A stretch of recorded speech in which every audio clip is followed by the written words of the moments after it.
If we try to believe in anything greater than a miracle, it wouldn't be this difficult. If we hello friends, কেমন আছেন সবাই? বর্ণাজ yummy কিচেনে আপনাদের সবাইকে welcome. আজ আমি আপনাদের সঙ্গে শেয়ার করতে চলেছি একটা রাজকীয় স্বাদের রেসিপি, ফুলকপির কোরমা রেসিপি। এটা বলার অপেক্ষা রাখে না যে দুর্দান্ত স্বাদের একটা রেসিপি। চলুন রেসিপিটা আমরা দেখে নিই। এই রেসিপিটি লুচি, পরোটা, নান, ফ্রাইড রাইস, পোলাও সব কিছুর সঙ্গে খুব ভালো লাগে। আমি একটা বড় সাইজের ফুলকপি মাঝারি টুকরো করে কেটে নিয়েছি।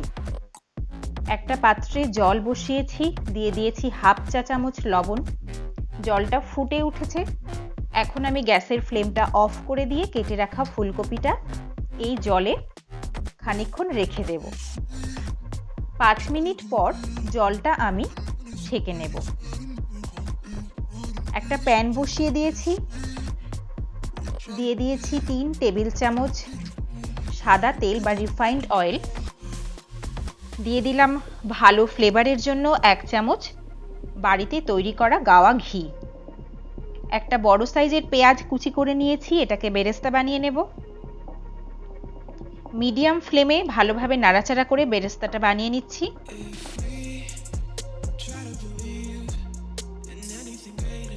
আমার রেসিপিগুলো যদি আপনাদের ভালো লেগে থাকে প্লিজ আমার চ্যানেলটি সাবস্ক্রাইব করবেন আর পাশে থাকা বেল আইকনটি প্রেস করে দেবেন। বেরেস্তাটা রেডি হয়ে গেছে। এখন আমি বেরেস্তাটা অন্য পাত্রে তুলে নিচ্ছি। ওই একই তেলে খানিকটা লবণ দিয়ে দিয়েছি আর গরম জলে ভাপানো যে ফুলকপিটা ছিল সেটা আমি ওই তেলে দিয়ে দিলাম। 3 থেকে 4 মিনিট মিডিয়াম ফ্লেমে ভালো করে নাড়াচাড়া করে ফুলকপিটা আমি ভেজে নেব। খুব সোনালি করে ভাজার প্রয়োজন নেই, হালকা করে ভেজে নেব যাতে লাইট কালারটা আসে, লাইট ব্রাউন কালারটা যাতে হয় সেইভাবে ভেজে নেব। যদি আমার রেসিপিগুলো ভালো লেগে থাকে তাহলে অনুগ্রহ করে আমার ভিডিওগুলোতে লাইক দেবেন, কমেন্ট করবেন আর শেয়ার করার অনুরোধ রইল। আমি আরেকটি মশলা তৈরি করে নেব। তাতে আমি নিয়ে নিয়েছি একটা বড় সাইজের পেঁয়াজ, 2টো কাঁচা লঙ্কা, 1 টুকরো আদা, 5-6 কোয়া রসুন, 10-12টা কাজু বাদাম আর 2 টেবিল চামচ পোস্তদানা।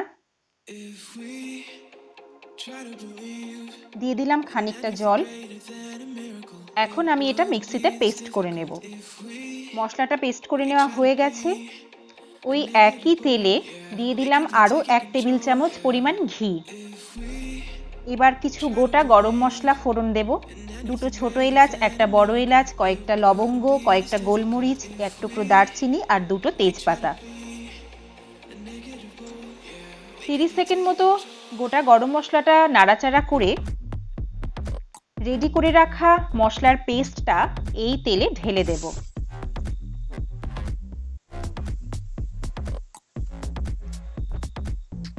এখন মশলাটা তেলের সঙ্গে মিশিয়ে ভালো করে কষিয়ে নেব।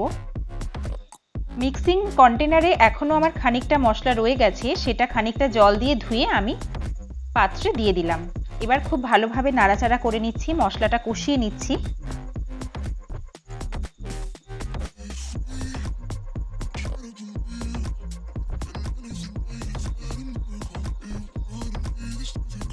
যতক্ষণ না পর্যন্ত তেল ছাড়বে ততক্ষণ পর্যন্ত মশলাটা কষিয়ে নিতে হবে।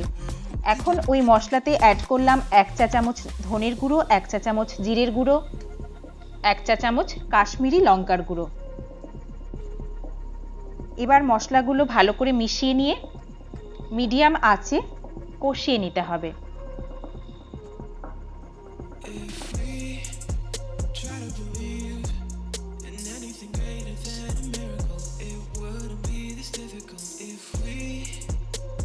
এখন দিয়ে দিলাম 1 চা চামচ লবণ। লবণটা মশলার সঙ্গে ভালো করে মিশিয়ে নিয়ে আগে থেকে ভেজে রাখা ফুলকপিগুলো এবার অ্যাড করে দিলাম। ফুলকপিটা মশলার সঙ্গে খুব ভালো করে মিশিয়ে মিডিয়াম ফ্লেমে এটাকে কষিয়ে নিতে হবে।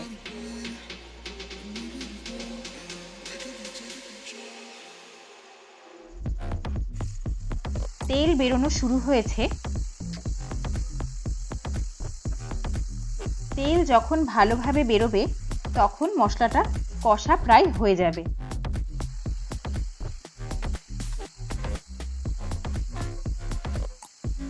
আমি মিডিয়াম ফ্লেমে মশলাটা কষাচ্ছি, কারণ এতে কাজু বাদাম আছে। কাজু বাদাম দেওয়া থাকলে ফ্লেম বাড়ালে চলবে না, তাতে তলায় ধরে যাওয়ার একটা সম্ভাবনা থাকে। আমি এখন এতে অ্যাড করে দিলাম 1 কাপ পরিমাণ নারকেলের দুধ। নারকেলের দুধ না থাকলে আপনারা গরুর দুধ অথবা মিল্ক পাউডার গরম জলে গুলে ব্যবহার করতে পারেন, তবে নারকেলের দুধটা দিলে টেস্ট অনেক বেটার আসে।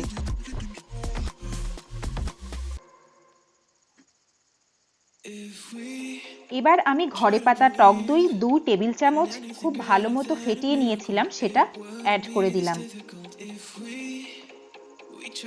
সমস্ত উপকরণ খুব ভালোভাবে মিশিয়ে নিয়ে মিডিয়াম ফ্লেমেই আমি রান্নাটা এখনো পর্যন্ত করছি।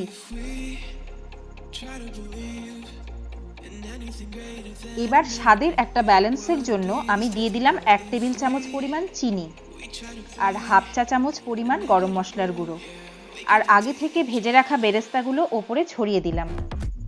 সমস্ত উপকরণগুলো এবার খুব ভালো করে মিশিয়ে দেব। কোরমাতে কিন্তু চিনিটা অবশ্যই অ্যাড করতে হবে, কারণ এতে টক দই দেওয়া আছে।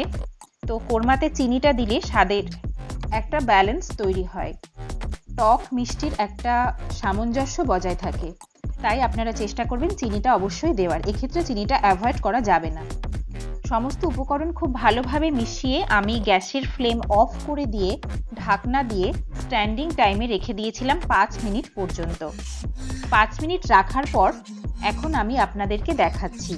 দেখুন কত দুর্দান্ত দেখতে এবং খেতেও অসাধারণ। রুটি, পরোটা, লুচি, পোলাও, ফ্রাইড রাইস সমস্ত কিছুর সঙ্গে খুব ভালোভাবে এটা যায়, খুব ভালোভাবে এই রেসিপিটা অ্যাডজাস্ট হয়। তো আপনারা এটা বাড়িতে খুব চটজলদি বানিয়েও নিতে পারেন। আমি খুব ইজিভাবে সমস্ত মশলাগুলো একসঙ্গে পেস্ট করে আপনাদেরকে দেখিয়েছি যাতে ঝটপট বানিয়ে নেওয়া যায়।